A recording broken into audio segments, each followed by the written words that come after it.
देखिए, इस चुनाव में साफ दिख गया एक चीज कि विपक्ष के जो नेता थे उनके दिमाग में एक बात तो बैठ गया है, वो एमएलए हो एमपीज हो, उनके दिमाग में ये बात बैठ चुका है और पैठ बना चुका है आने वाले 2024 के लिए कि हम उन कैंडिडेट्स को का साथ नहीं देंगे जिनकी क्या आइडियोलॉजिकल बैकग्राउंड और आइडियोलॉजिकल बैकबोन नहीं है। पहली चीज। अब इन दोनों कैंडिडेट्स की बात करें, प्रेसिडेंशियल इलेक्शंस की बात आपने शुरू की। द्रौपदी मुर्मू शुरू से भारतीय जनता पार्टी के साथ जुड़ी हुई, बेस से लेकर कॉरपोरेशन, वाइस चेयरमैनशिप, गवर्नरशिप, उन्होंने भारतीय जनता पार्टी के साथ समय गुजारा। एक ट्रैवल उनका भारतीय जनता पार्टी के साथ हुआ। तो भारतीय जनता पार्टी के जो कैंडिडेट्स थे, हमने जो वोटर्स थे, वो उनके साथ हैं, या उनके अलायंस के लोग। खास करके अगर आप अलायंस की बात करें तो द्रौपदी मुर्मू यूपी से हैं, उड़ीसा से हैं, सॉरी उड़ीसा की हैं, संथाली हैं, और गवर्नर रही हैं झारखंड में। झारखंड में संथालियों का बोलबाल है, क्योंकि झारखंड मुक्ति मोर्चा देख लें या झारखंड नेम जो भी पार्टी देख लें, वो संथाली बेस्ड है आज की तारीख। बारिंग झारखंड पार्टी जो कि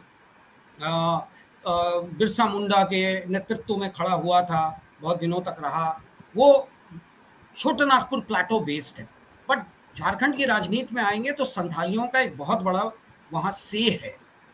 उसी तरह का से छत्तीसगढ़ में है, उसी तरह का से बॉर्डरिंग इलाके वेस्ट बंगाल में है, उड़ीसा में तो है ही, because she belong to Orissa. अब उन चीज़ों से हट के हम थोड़ा आगे बात करें। यशवंत जी की बात। यशवंत जी की शुरुआत कहाँ से हुई थी? आप खुद आप अगर इस पे जाएंगे, यशवंत जी एक ब्यूरोक्रेट थे, शिपिंग कॉर्पोरेशन में थे।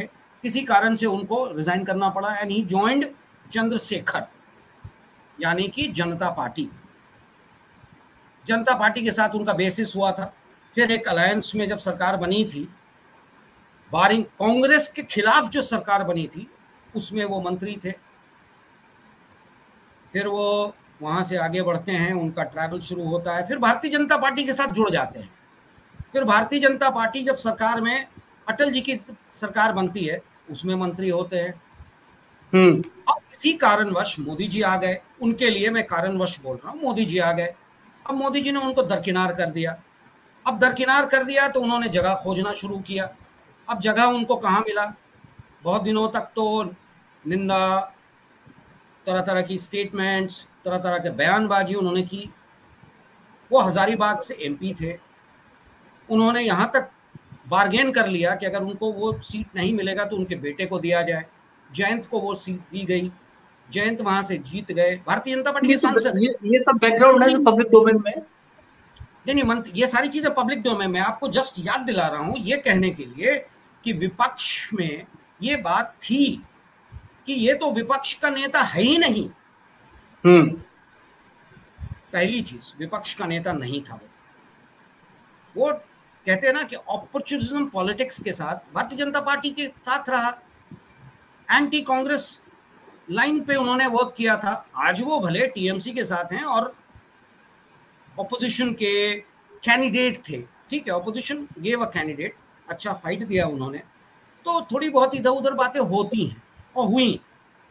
उनके खिलाफ भी वोट्स हुए, और खास करके यूपी में भी आप देखेंगे कि काफी वोट्स उनके खिलाफ भी गए, जो कि विपक्ष का था। अब सवाल होता है द्रौपदी मुर्मू का। Droupadi Murmu represents a community जो कि इतने सालों तक इंडिपेंडेंस के बाद भी मार्जिनलाइज्ड होता था। ट्राइबल, संथाली पर्टिकुलरली, एक महिला, एक ऐसी महिला और ऐसे कम्युनिटी से बिलोंग करती हैं जिसको मुझे याद है, राहुल जी, मैं आपको एक छोटा सा वाक्य बताऊंगा। छोटा सा दोबारा बेस्ड हूँ, 2 सेकंड लगेगा। मैं रांची का रहने वाला हूँ, झारखंड बिलोंग करता हूँ। मैं जब अपने मित्रों के साथ यहाँ आया करता था, और जब मैं यहाँ पढ़ता था, मेरे मित्र आते थे रायसीना और प्रेसिडेंट्स हाउस की तरफ देख के कहते थे, कभी अपना आदमी भी यहाँ बैठेगा कि नहीं, वॉज द लैंग्वेज। आज उनके दिमाग में ये बात है कि एक ऐसा शख्स वहां बैठ गया जिसकी उम्मीद शायद इस देश के उन वर्गों के लोगों ने कभी नहीं किया, और शायद यही कि एमएलएज एमपीज कहीं ना कहीं कांग्रेस के हिसाब से कहा जाए भटक गए। और आप हमसे जुड़े रहने के लिए सब्सक्राइब करें YouTube पर, फॉलो करें ट्विटर पर और लाइक करें Facebook पर। और ज्यादा जानकारी के लिए आपको टाइप करना होगा सिर्फ न्यूज़ नशा।